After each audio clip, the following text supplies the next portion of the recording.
নিতুজ হেসেলে আপনাদের স্বাগত। আমাদের বাড়িতে কিন্তু এই ম্যাড্রাজি ওলগুলো চিংড়ি মাছ দিয়ে খেতেই সবাই বেশি পছন্দ করে, কিন্তু আজকে আমি সম্পূর্ণ নিরামিষভাবে ম্যাড্রাজি ওলের একটা রেসিপি বানিয়ে আপনাদের সাথে শেয়ার করব। কারণ কোনো পুজো পার্বণ বা উপোস তাপাসের দিনে কিন্তু এই নিরামিষ সবজি না হলে কিন্তু খাওয়া হয় না।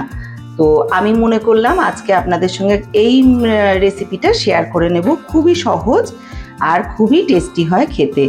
আমি কিন্তু এই ম্যাড্রাজি ওলগুলোকে কেটে নিয়েছি, নিয়ে কিন্তু অল্প একটু সময় জলে ভাপ দিয়ে নিয়েছি। আর সেই ভাপ দেওয়ার পর্যায়টা কিন্তু আপনাদের সাথে শেয়ার করিনি, একেবারে আমি রান্নায় চলে এসেছি। আর এই ম্যাড্রাজি ওলের সঙ্গে দেব এরকম ডুমো ডুমো করে কেটে রাখা কিছু আলু। তাহলে চলে যাই আমাদের আজকে মূল রেসিপিতে। রেসিপিটা পুরোটাই সর্ষের তেলে হবে। আমি তেল দিয়ে তেলটাকে গরম করে নেব, তারপরে এর মধ্যে কিছু ফোড়ন দিয়ে দেব। একটা তেজপাতা,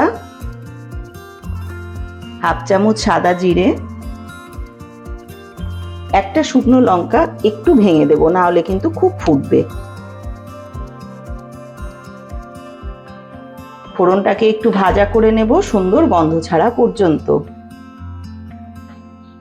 নিরামিষ রেসিপি, সেই জন্য এখানে হিং দিয়ে দিলাম। যে কোনো নিরামিষ রেসিপির মধ্যে না একটু হিং দিয়ে দিলে টেস্টটা খুব ভালো হয়। আর আমার এখানে একটু আমি মশলা করে রেখেছি, শিলপাটায় বেটে রেখেছি জিরে, আদা, কাঁচা লঙ্কা আর শুকনো লঙ্কা। তো এই পেস্টটা, জিরে, আদা, কাঁচা লঙ্কা, শুকনো লঙ্কার পেস্টটাকে আমি এবার তেলে দিয়ে দেব, দিয়ে ভালো করে মশলাটা কষিয়ে নেব।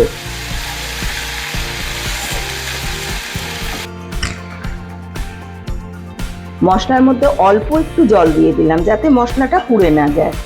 যেহেতু আদা দেওয়া আছে মশলার মধ্যে, একদম যদি তেলের মধ্যে কষি তাহলে আদাটা ঠিক ফুটে হয়ে আসে। অল্প একটু জল দিয়ে দিলাম, এর মধ্যে একটু গুঁড়ো মশলা অ্যাড করে দেব। গুঁড়ো মশলা বলতে আর কিছুই নয়, শুধু একটু হলুদ পাউডার।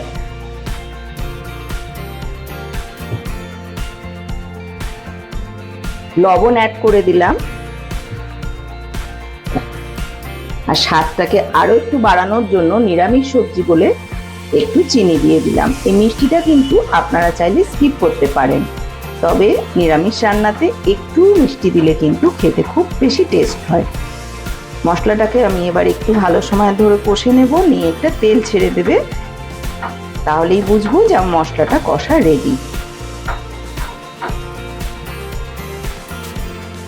মশলাটা কষা রেডি হয়ে গেছে, আমি কেটে রাখা আলু দিয়ে দিলাম। এই সবজিটা রান্নার জন্য আমি আলুটাকে আগে ফ্রাই করে নেব না, মশলার সাথেই ভালোভাবে কষিয়ে নেব।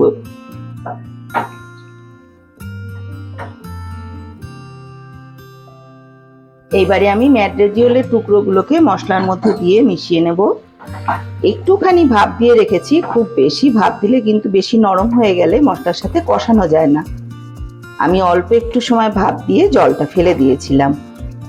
এবারে এইগুলোকে সব সুন্দরভাবে মিশিয়ে নেব আর একটু সময় এটাকে কষিয়ে নেব। জল দিয়ে ফুটিয়ে নিলেই হয়ে যাবে কিন্তু রেডি। এটা কিন্তু রুটি, পরোটা, গরম গরম ভাতের সঙ্গে, লুচির সঙ্গে, সবকিছুর সঙ্গেই খুব টেস্টি লাগে। জল দিয়ে এবারে আমি ঢাকা দিয়ে রেখে দেবো যতক্ষণ না সিদ্ধ হয়। খুব বেশি সময় লাগবে না, 2 থেকে 3 মিনিট মতো আমি সিদ্ধ করে নেব ঢাকা দিয়ে। এইটুকু গ্রেভি অবস্থাতেই নামিয়ে দিতে হবে, না হলে কিন্তু খুব বেশি টাইট হয়ে যাবে। গরম গরম পরিবেশন করুন, যে কোনো কিছুর সঙ্গেই কিন্তু খুব টেস্টি হয়।